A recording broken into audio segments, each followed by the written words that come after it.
I'm Phil Boyer, president of the Aircraft Owners and Pilots Association, better known as just AOPA. Our sister organization, the AOPA Air Safety Foundation, in conjunction with the FAA, holds some 300 safety seminars each year in the United States. We speak to thousands of pilots.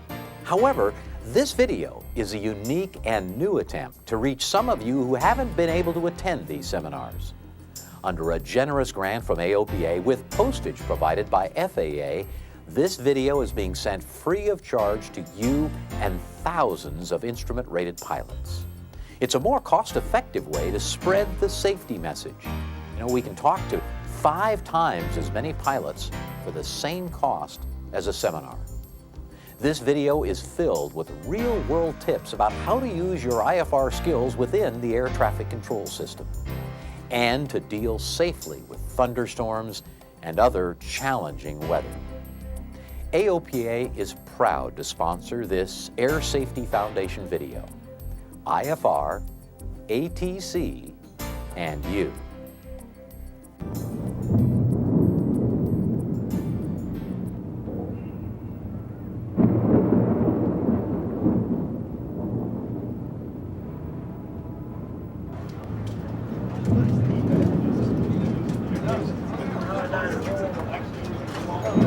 Center, Aerostar 31 Hotel. We're painting some weather on our radar. We'd like to deviate 20 degrees to the right. Aerostar 31 Hotel, deviation approved.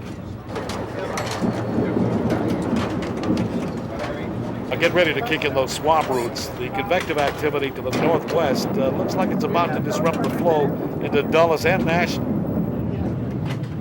Center, United 483. We're getting a rough ride here. Any chance of higher? United 483, account crossing traffic. Expect higher in 20 miles. Convective activity is popping up. Or maybe there's ice in the clouds. Or low ceilings. Can you get through it safely? Or should you be on the ground waiting out the weather? As an instrument-rated pilot, these are questions you've got to be able to answer.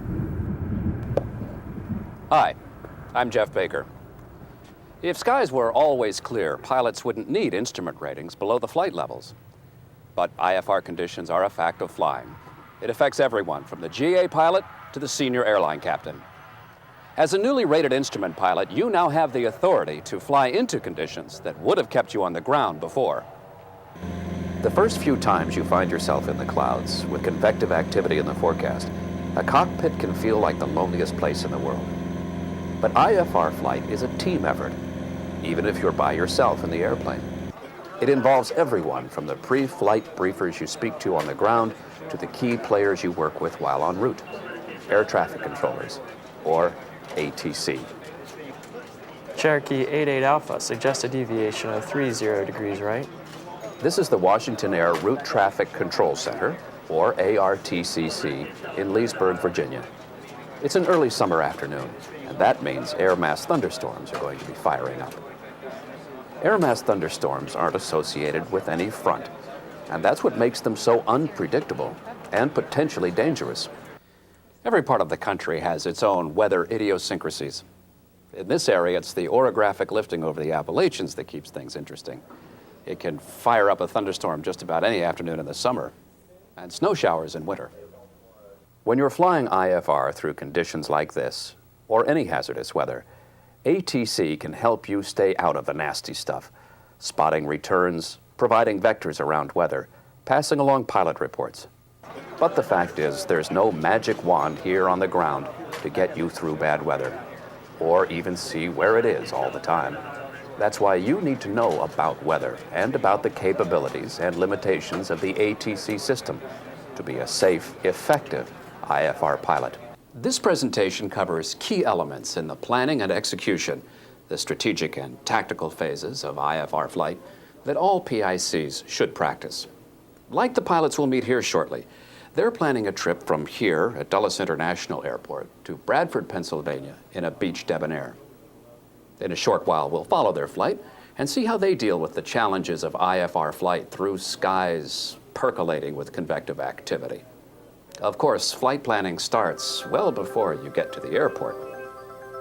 It starts a few days before with a look at long-range forecasts, and ends with a briefing just before scheduled departure.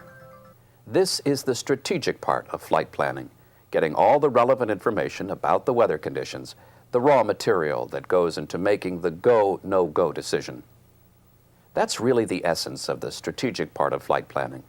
First, deciding if it's safe enough to fly, and if so, determining the flight profile you plan to fly, route, altitude, and time of flight.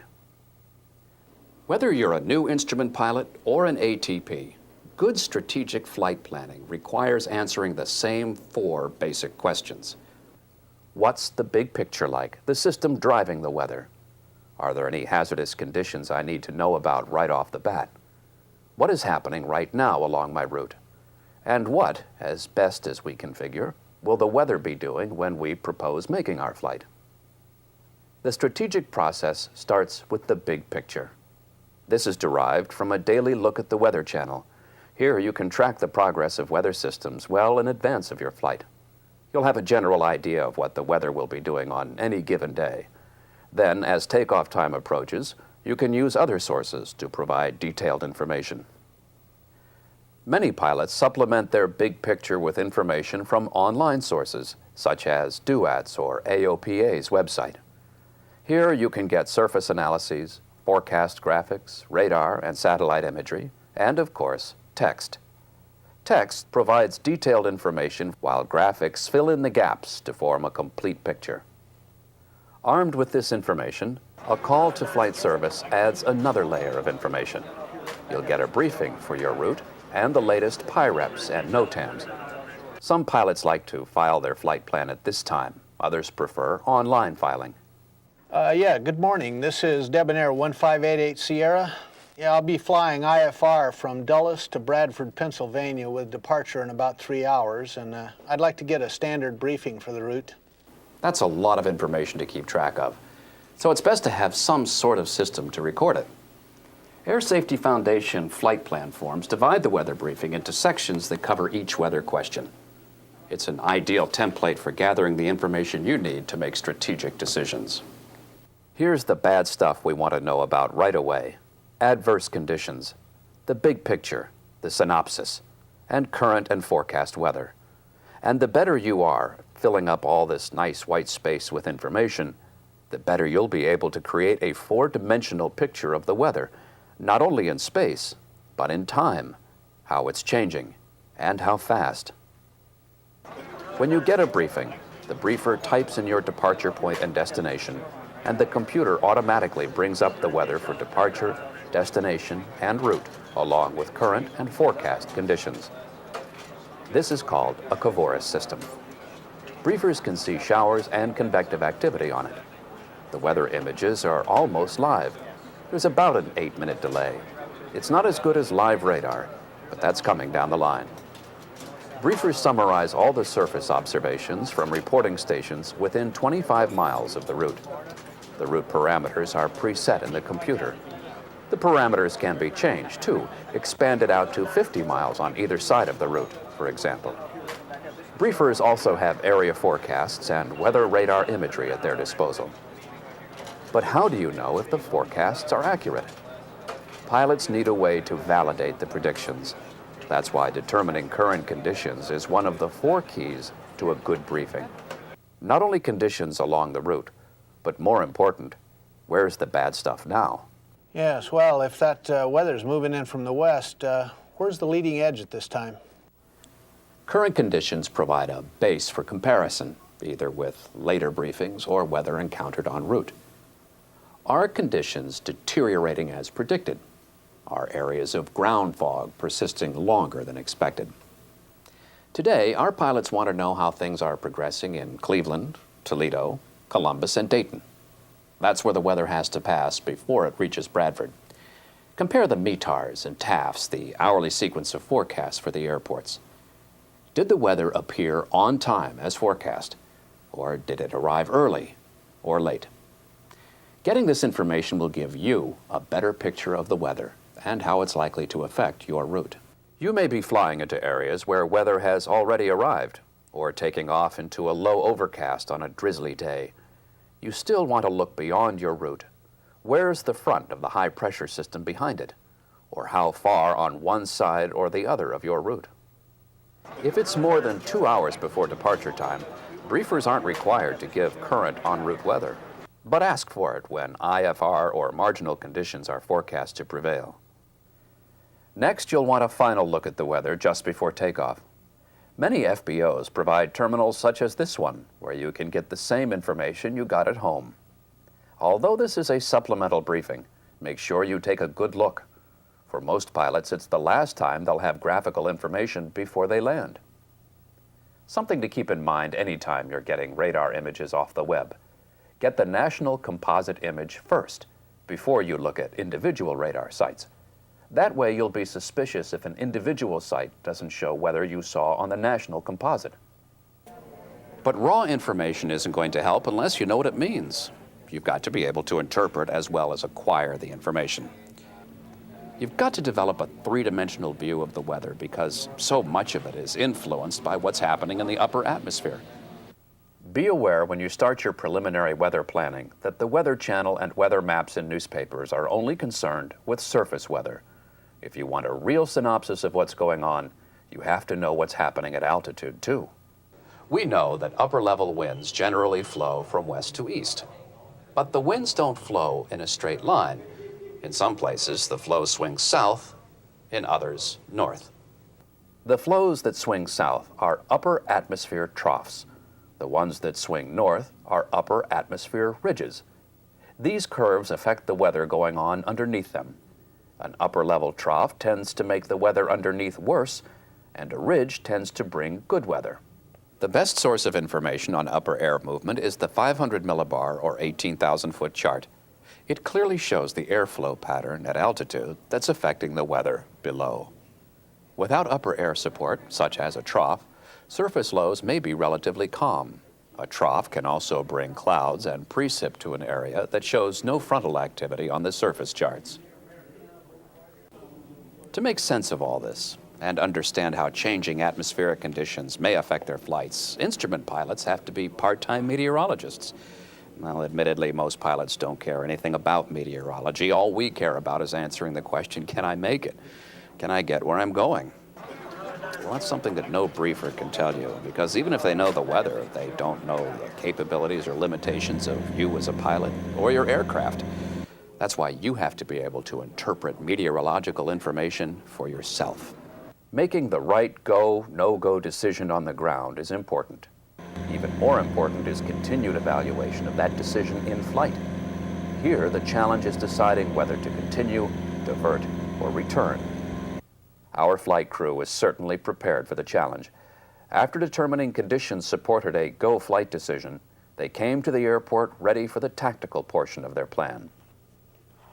Okay, what's the latest on the weather? Conditions are about the same, marginal all along the route.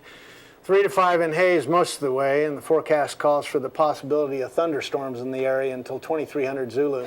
So what else is new? Yeah, briefer says they're starting to get some returns west to Cleveland, and it's moving in our direction. If ceilings and visibility are high enough, we could always go VFR. That way we'll be able to see the rain shafts. If we get up high enough, we'll be able to see the buildups and go around them. I don't know, though. I don't like that 3 to 5 mile viz, though. We're going to be doing more than 2 miles a minute over the ground. Yeah, you're right, but we don't want to file IFR and then be stuck in solid clouds either. Kind of tough to see the weather that way. Now, the tops are running up to 12,000 now, and thunderstorms will be even higher.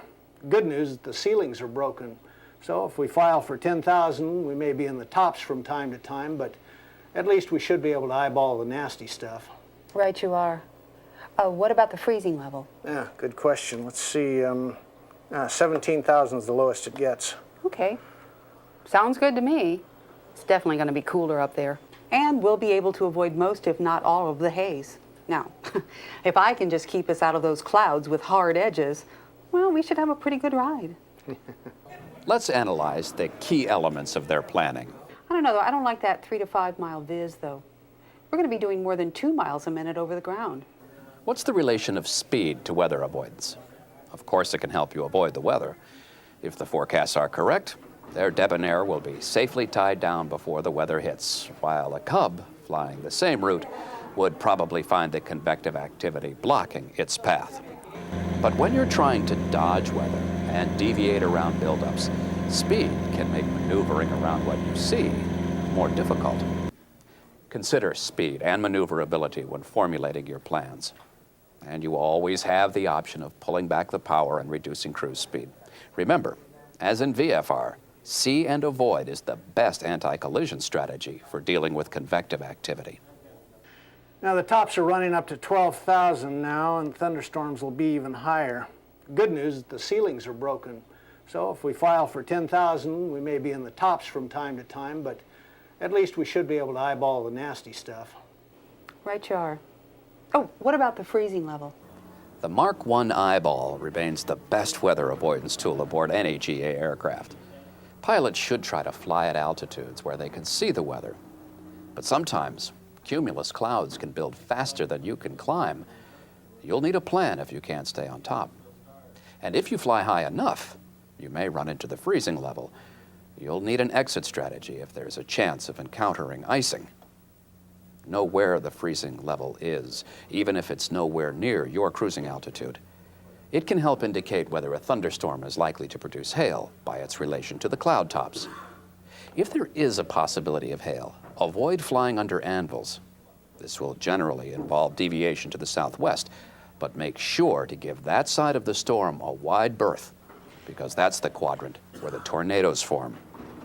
And what did our pilot mean about clouds with hard edges?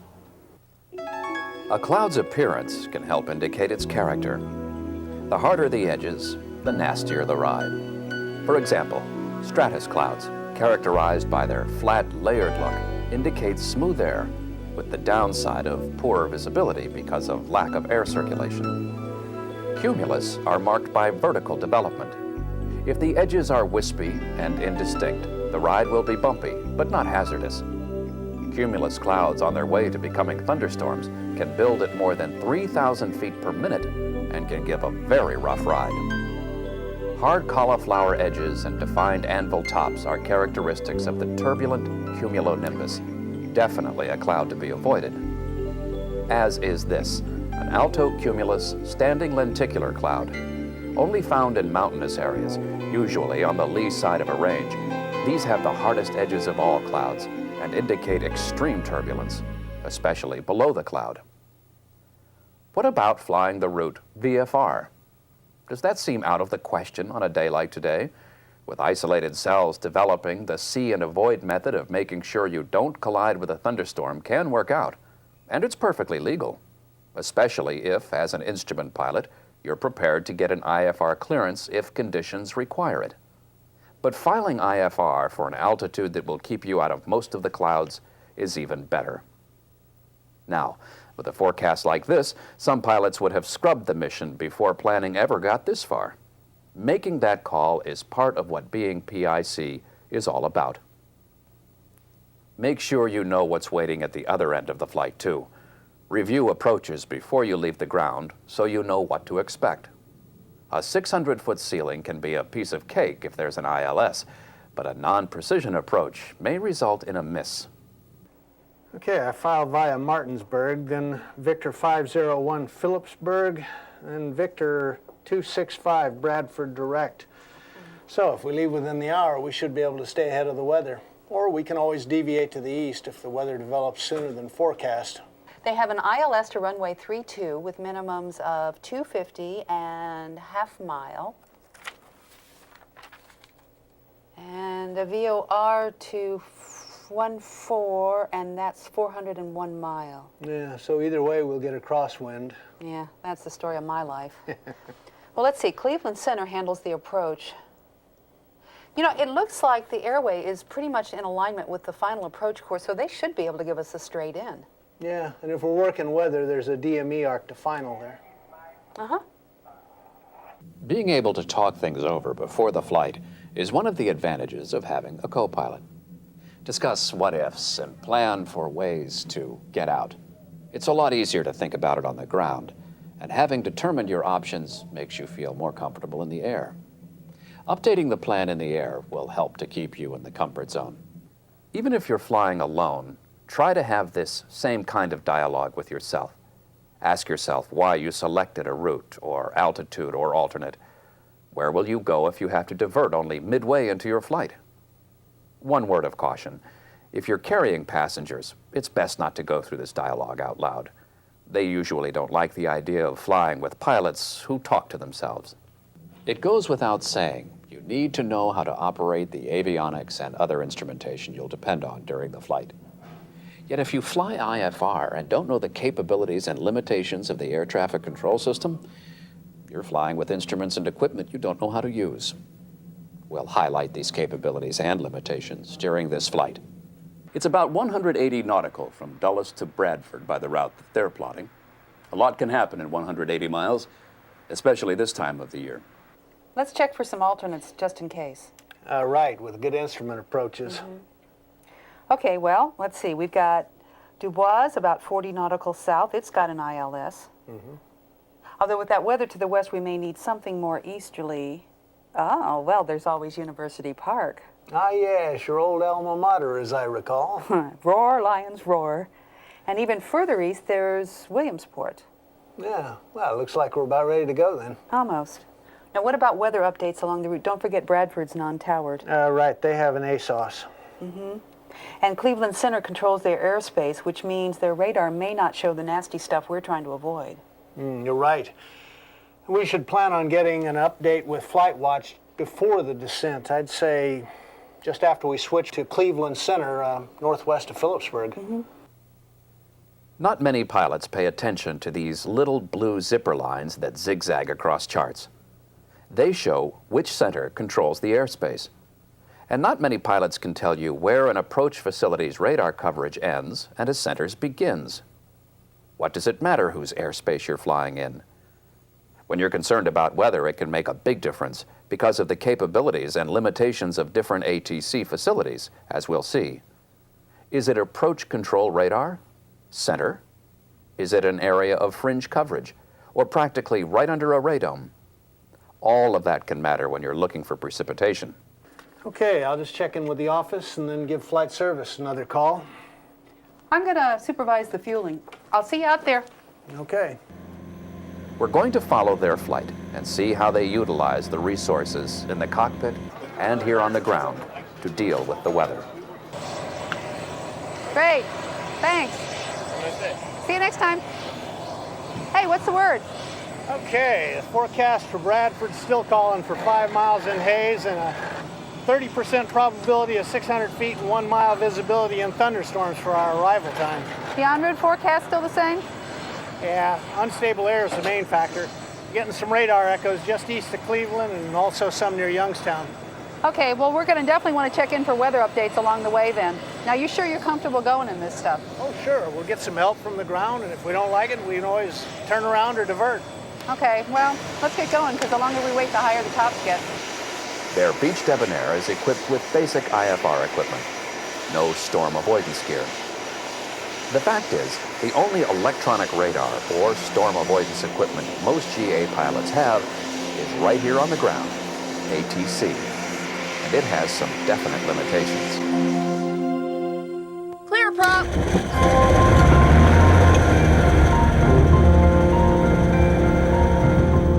The stakes are high. From 1982 to 1993, adverse weather was involved in over 1/4 of all aviation accidents. The pilots were responsible for 94% of those accidents. These aren't the kind of mishaps people walk away from either.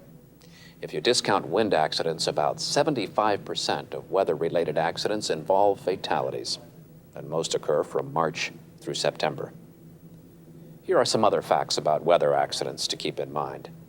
60% of weather accidents involve pilots with less than 1,000 hours. And if you think an IFR ticket makes you invulnerable, 43% of the pilots in weather accidents had them. Of course, not all weather-related accidents involve IMC. High winds cause lots of bent metal, so does carburetor ice. But here's one final fact for VFR and IFR pilots alike to keep in mind. The #1 cause of all weather-related fatal accidents results from pilots' attempted or continued VFR flight into instrument meteorological conditions, and 27% are IFR rated. Here at Dulles International Tower in the Radar Approach Control Facility, or RAPCON, there's some weather moving in right now. And that could make things interesting for our debonair crew. 1826 Zulu Petrol. How do you find out weather in the vicinity of the airport before you fly into it? You listen to ATIS, right? Well, you can also monitor approach control for a wider look at the local weather in marginal conditions. Dulles Approach, this is US Air 1117, with you descending out of 7,000. Roger, US Air 1117. Listen to what's happening with incoming traffic. If they're being cleared for visual approaches, there's halfway decent visibility around the airport. But there could be wind challenges associated with thunderstorms or frontal activity. US Air 1117, expect ILS runway 1 right approach. US Air 1117, roger. Dulles clearance delivery, Debonair 1588 Sierra with Oscar, instruments to Bradford, Pennsylvania. 1588 Sierra cleared to Bradford via the Capital 4 departure, Martinsburg as filed, squawk code 4645. Roger, 1588 Sierra, the Capital 4 departure to Martinsburg as filed, and 4645 on the transponder. 88 Sierra, readback is correct. Contact ground point 9 when ready to taxi. Roger, 88 Sierra. 1588 Sierra, taxi to runway 1 left via taxiway Zulu 1 and Zulu, full short of Alpha. 88 Sierra to runway 1 left via Zulu. If you can deal with two frequencies at once, listening to departure control while taxiing can give you important information. Airliners do their utmost to avoid turbulence on departure, and if they're deviating, you should consider doing the same. If departure control isn't too busy, you can ask for information right after takeoff. Dulles Tower 1588 Sierra, number 1 for departure at runway 1 left. 88 Sierra, runway 1 left, cleared for takeoff.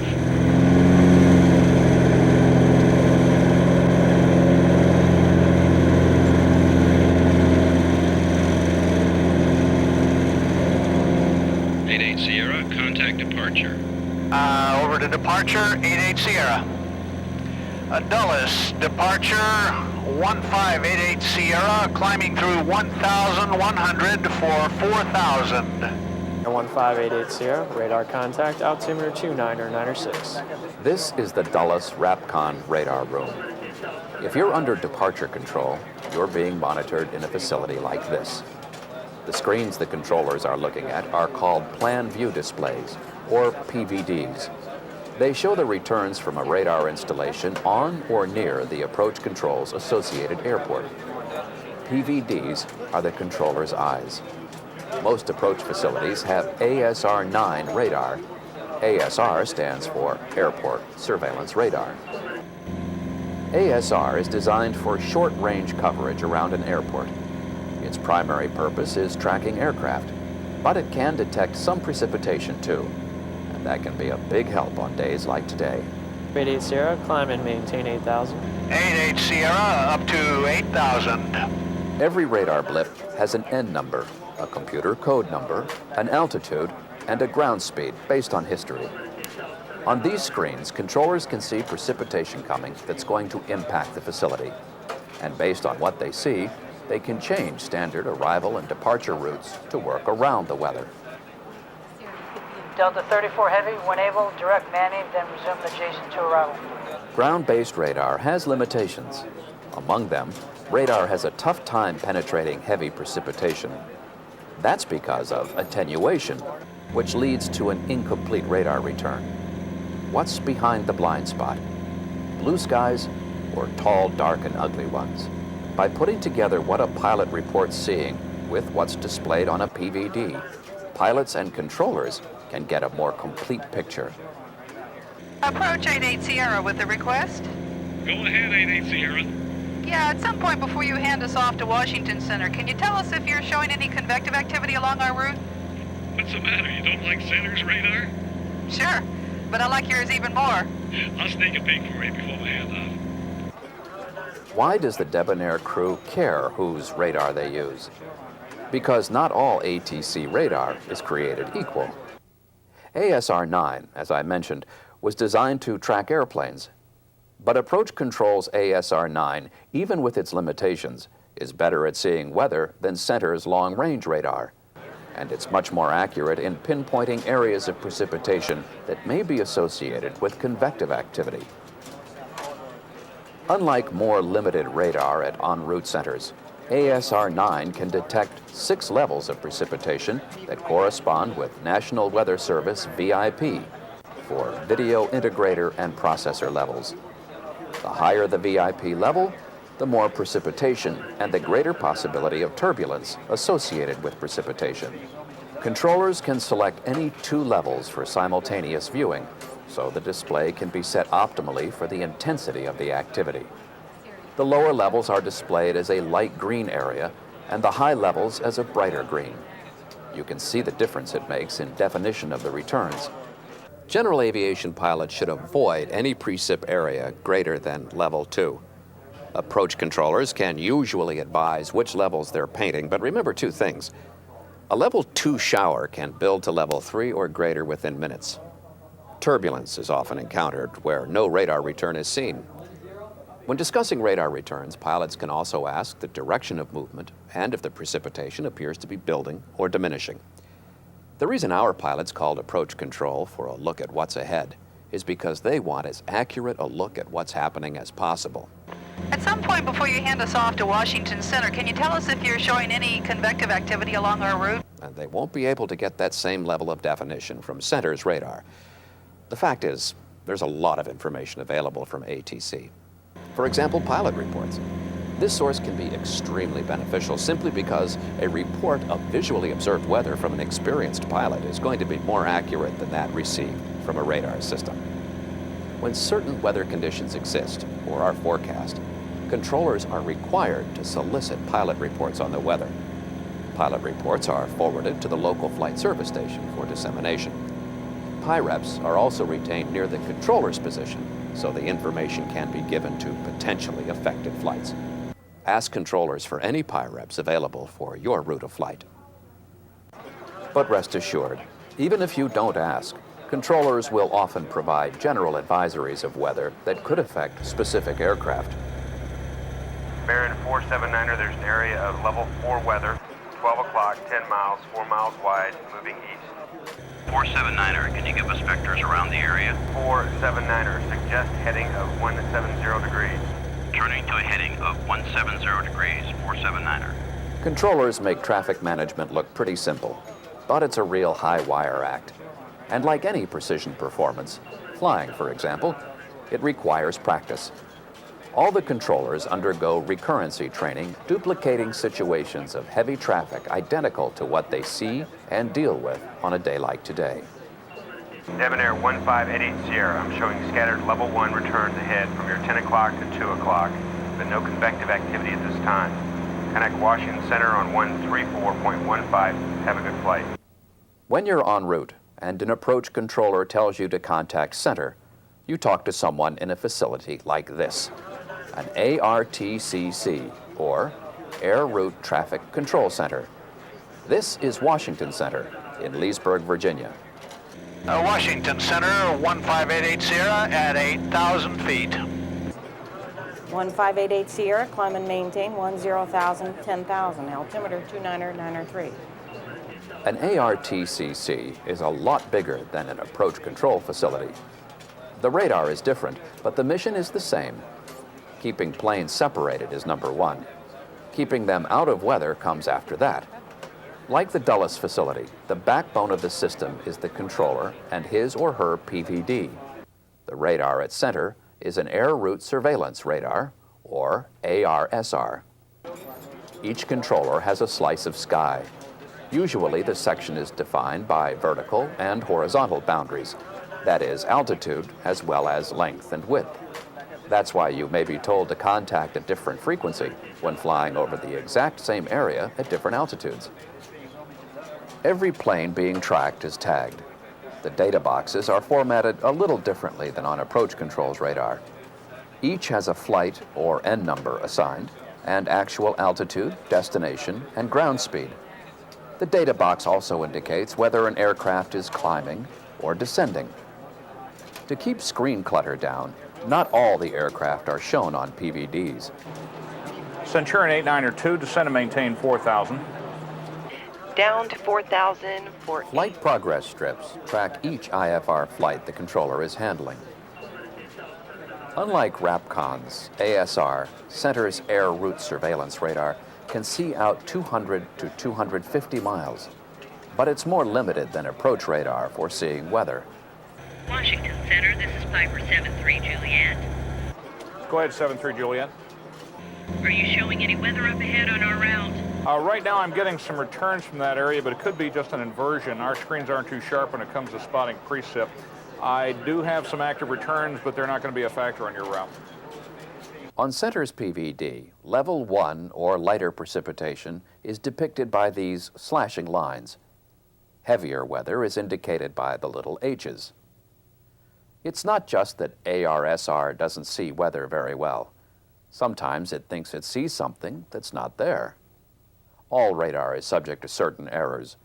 Radar waves can be bent by atmospheric phenomena besides rain, like temperature inversions.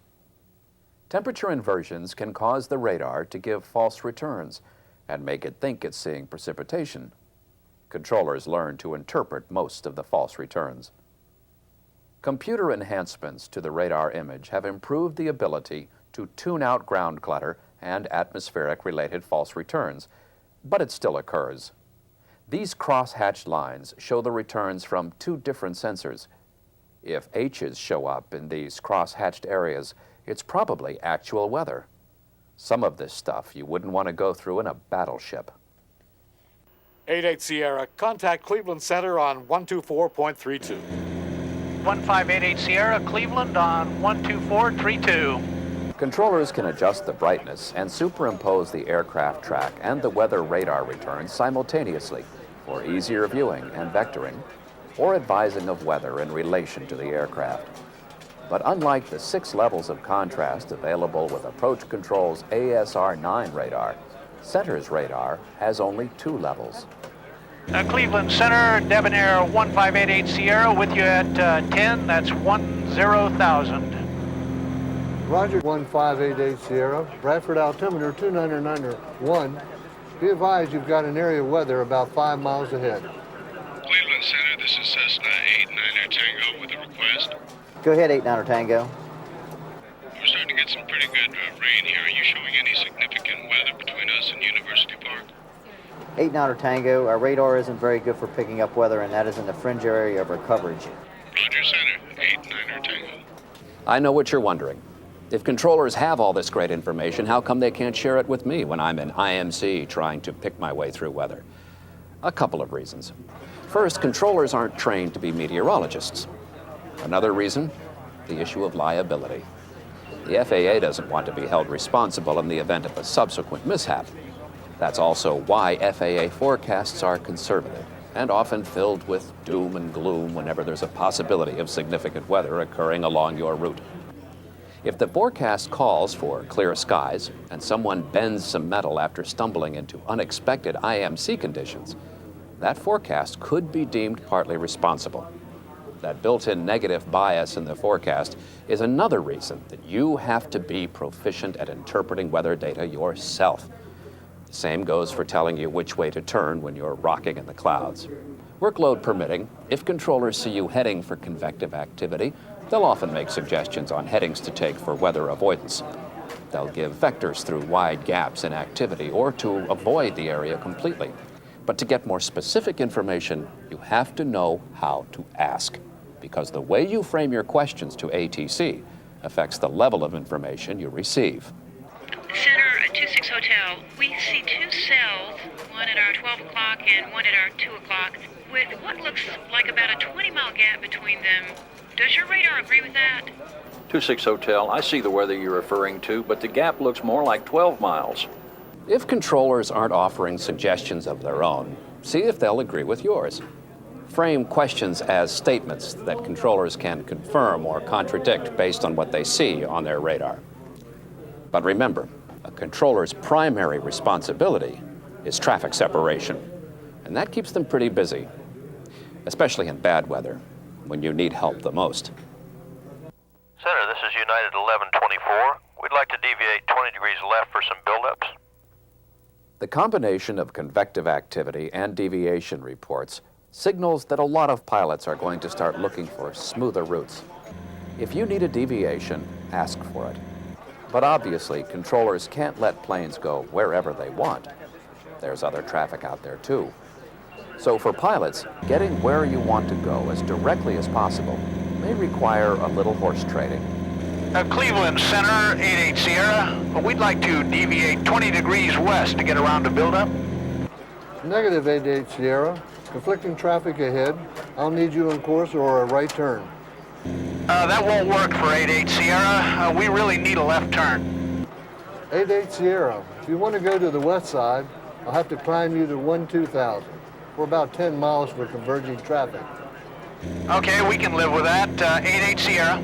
Okay, 88 Sierra, climb to and maintain 12,000. Suggest a heading of 340 degrees. Direct Keating when able. I'll bring you back down to 10,000 in about 5 minutes.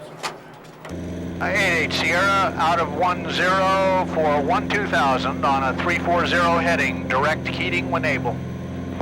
As a pilot, you have to be able to tell the controllers what you want. Are you looking for lower? Steering to your destination? Vectors around a cell. If you're unclear about what you want, or if the controller is unclear about what you want, he'll ask, "What are your intentions?" That means the ball is in your court. You have to decide what you're going to do. Of course, approach control and center aren't the only places you can go for weather information to help with your decision making. You can listen to ATIS broadcasts along the route. The reports may be up to an hour old, but they'll be updated more frequently if there are significant changes in the weather. For detailed weather information, FlightWatch provides the best coverage. You'll talk to briefers who've been specially trained to provide in-flight briefings. The briefers monitor a bank of radios, some linked to remote transmitters and receivers. So it's important to let the briefers know where you are and what frequency you're contacting them on and listening on. Even if you don't talk to a briefer, listening in on the frequency can help to keep you abreast of the weather situation. You know, there are definitely some buildups up ahead. They don't look too bad right now. Yeah, but you gotta wonder what's behind them. Yeah, right. We'll have to start down about the time we get to Keating, and I'd like a better handle on the weather before we get into solid IFR. How about checking in with FlightWatch now? Yeah, good idea. Center, 1588 Sierra, I'd like to leave the frequency to talk with FlightWatch. 1588 Sierra, Cleveland Center. That's approved. Report back on this frequency within 5 minutes. Pittsburgh, FlightWatch, Beach 1588 Sierra, 15 miles south of Phillipsburg. 1588 Sierra, go ahead. 1588 Sierra at 10,000 en route for Bradford, Pennsylvania. What are you showing between Phillipsburg and Bradford? 88 Sierra, stand by. FlightWatch, also known as En Route Flight Advisory Service, is designed to provide just what the name says, en route weather. It's provided through selected flight service stations and offers more abbreviated weather reports than you'll get from flight service briefers.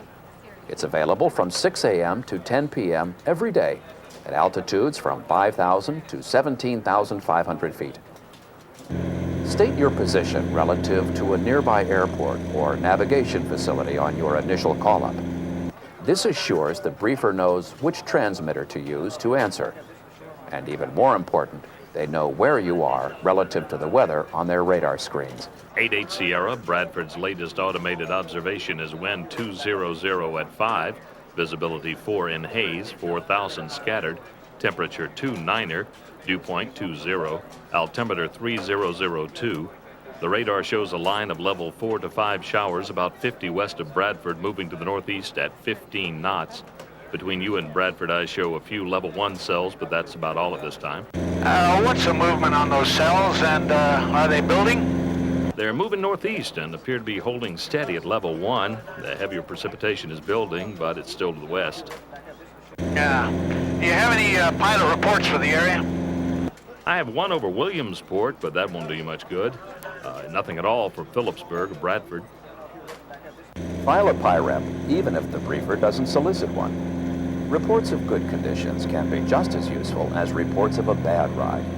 Reports that don't agree with forecasts are especially useful. 88 Sierra is in and out of the tops at 10,000. Light turbulence in the tops, and temperature is about plus 10. Thanks for the report. Is there anything else I can get you? 1588 Sierra, negative. That should do it. Cleveland Center, Beach 1588 Sierra is back on frequency. Beach 1588 Sierra, roger. Pilot's discretion, descend to maintain 6,000. Bradford altimeter 29901. It's been smooth sailing on top, but now they're about to descend into the clouds. What would you do? Discretion to 6,000, 88 Sierra. Well, the weather's close, but it should hold out until after we've landed. Shall we tell them we're out at 10? Hold on a second. Let's talk this through. From this point, they'll be in the clouds, so this is a good time to go over the descent and approach plan. It's a lot easier to discuss options in the sunshine. Look, I agree it looks as if we can make it. When we tell Center we're out of 10, let's confirm the weather situation with them, okay? Their radar is not as good as NEXRAD, but they might be showing something that FlightWatch can't see. They may also have a pilot report that hasn't gotten into the system. Yeah, good thinking. If they don't show anything, we should be all right. If this gets too rough, we'll head east to Williamsport. Cleveland Center, 1588 Sierra is leaving 10. That's 10,000 for 6,000. Are you showing any weather between us and Bradford? 1588 Sierra, roger out of 10,000. My radar is not the best for showing weather, sir. There's some heavy precipitation west of you. I don't show anything between you and Bradford. Citation jet departed Bradford about 10 minutes ago, headed west. He's deviating north around that weather and now is reporting light to occasionally moderate turbulence. 88 Sierra, roger. Let's see if we can pick up Bradford's ASOS. Bradford Regional Airport, Bradford, Pennsylvania. Automated weather observation 183. ASOS, or the Automated Surface Observation System, is another resource. It's becoming a common weather reporting system. But ASOS can report false readings in deteriorating or low conditions. Cloud height, sky cover, precipitation type, and visibility all have been seen very differently by man and machine. Monitor the ASOS from as far away as possible and update the report at least 3 times. Make notes so you see what the trend is. If the reports are in agreement, it's probably reliable. If not, the weather may be changing rapidly. Thunderstorm. Information not available. See if you can raise anyone on the ground at Bradford. Human observers don't always have to be government employees, you know. A Unicom operator at your destination airport can be worth all the radars in the world. 88 Sierra, Bradford landing, runway 32. No reported traffic. It's not raining at the airport, but the sky is darker to the northwest. Additional information on ASOS 133.825. Thank you, Bradford. We're about 15 minutes out. Center, Debonair 1588 Sierra, back with you. Roger, 1588 Sierra. Fortunately, the Debonair crew has plenty of options. They've got fuel, they've got VFR weather in back of them, and they've got available alternate airports. But who wants to divert? And even when it seems like you've got all the pieces of the puzzle, there's often a key piece of information your team on the ground can provide. Center, has anyone else made an approach to Bradford recently? Yes, sir. A Beech 1900 commuter about 15 minutes ago. They reported light turbulence on the approach. Roger, thank you. We'll proceed. 88 Sierra, you're cleared for the approach of the Bradford Airport. Cancel with me on this frequency in the air or on the ground with Bradford. What are the successful people doing? That's the key information you want to know in a situation like this. Has anyone gone that way recently? Nobody's been through there in the last half hour. They're all deviating north. Do you have any pilot reports for that route? Yes, sir. A Cessna Cardinal is on that route and reports light turbulence and moderate rain at 8,000 feet. Are they making it into Philadelphia? Not at Wings or Northeast Philadelphia, but they're landing at International. All these questions are aimed at finding out what are the pilots doing who are making it through.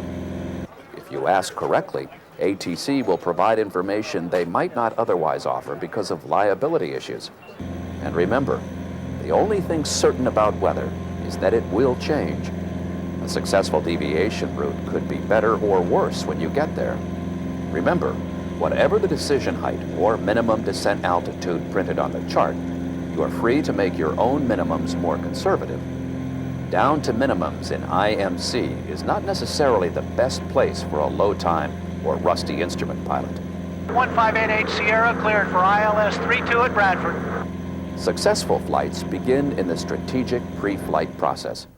Here, pilots gather the information they'll need to make the go, no-go decisions critical to success. Get the big picture. Know the area weather situation. Get the details. Know what your departure, destination, and alternate airport weather is and will be. Have at least one alternate, more if the weather's questionable. Be willing to change your plans.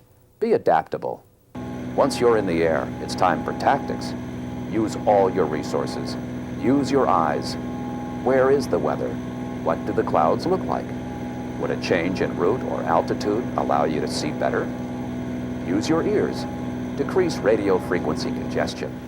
Listen to what's going on around you. Use your team on the ground, flight service, flight watch, air traffic control, and other pilots.